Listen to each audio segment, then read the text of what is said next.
नमस्कार, आप देख रहे हैं पुलिस महानगर। तो आइए शुरुआत करते हैं आज की कुछ खास खबरों से। वर्धा चंद्रपुर गढ़चिरौली से बीजेपी ने अरुण लखानी को उम्मीदवार बनाया। इसके बाद से ही नागपुर के उद्योगपति लखानी का नाम काफी चर्चा में, क्योंकि वो सुप्रिया सुले के होने वाले समधी। लखानी के बेटे की शादी 20 जून को शरद पवार की बेटी सुप्रिया सुले की बेटी रेवती से होने वाली है।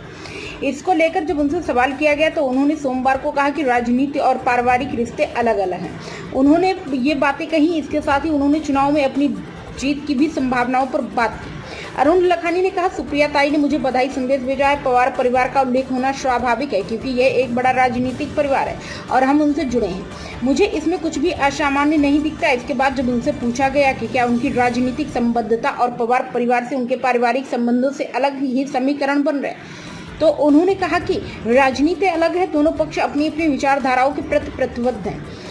लखानी ने कहा कि प्रधानमंत्री नरेंद्र मोदी, केंद्रीय गृह मंत्री अमित शाह, केंद्रीय मंत्री नितिन गडकरी, महाराष्ट्र के मुख्यमंत्री देवेंद्र फडणवीस समेत बीजेपी नेतृत्व ने उन पर जो भरोसा जताया उससे वे सम्मानित महसूस कर रहे हैं। अपनी जीत की संभावनाओं पर बोले लखानी।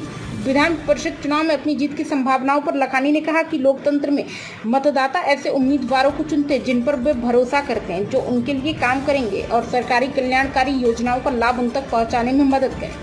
उन्होंने कहा, मैंने पहले भी लक्ष्मण राव मानकर ट्रस्ट के साथ काम करते हुए इस क्षेत्र में बड़े पैमाने पर यात्रा की है। लोगों से मेरा जुड़ाव और ये तीनों जिले मेरे लिए नए नहीं है। बीजेपी ने मुझे ये अवसर दिया और मुझे चुनाव जीतने पर पूरा भरोसा है। अब तक की खबरों में बस इतना ही। ऐसे ही खबरों के लिए बने रहें हमारे साथ। तब तक के लिए नमस्कार।